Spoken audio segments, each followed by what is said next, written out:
A 79-year-old woman has been killed and 18 other people, including children, wounded in a terrorist attack in the city of Ra'anana. 2 Palestinian suspects from around the Hebron area have been arrested. They were working in Israel illegally. Our Robert Swift has the details.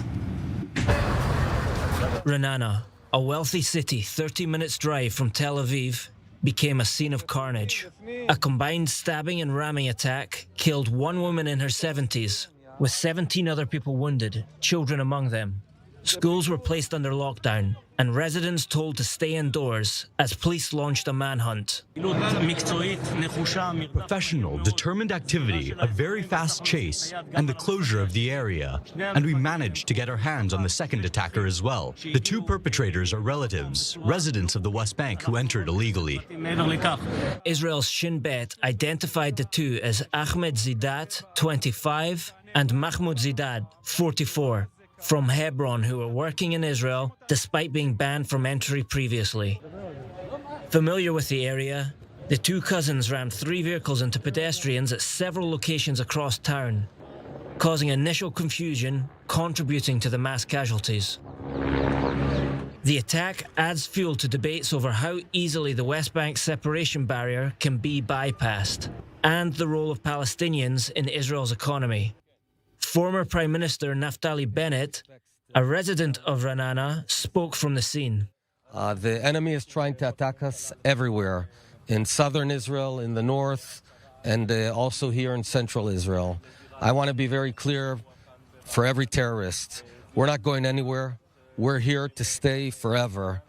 And every terrorist should also know that we're going to get to the last of them. We will get and hunt down every terrorist. Hamas welcomed the attack, describing it as, quote, a natural response to the massacre taking place in Gaza. Israel's security services, already conscious of a deterioration in the West Bank, will hope that such events do not spread.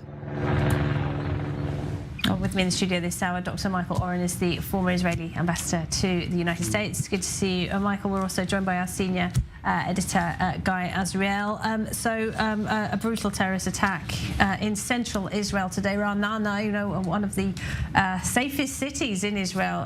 Normally, it's turned out that these 2 men came from close to Hebron. They were not supposed to be in Israel. At the same time, you've got many in the government arguing that it's time to bring back Palestinian workers. These were illegal Palestinian workers, keep in mind. And I think the person who also hired them should be in prison tonight.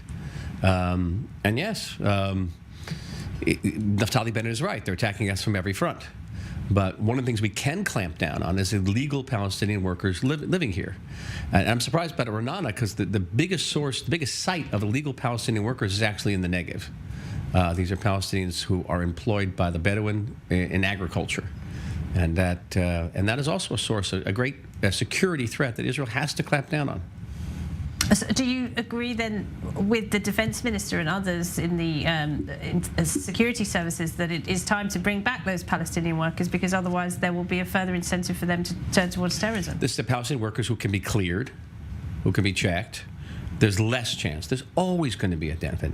Before October 7th, between 130 and 170,000 Palestinians would come into Israel every single day to work. It was a source of stability. It was one of the guarantors against the outbreak of a third intifada. And that was pretty much a consensus among Israeli policymakers. I can't speak for some of the more radical right-wing ministers, that this was a good thing.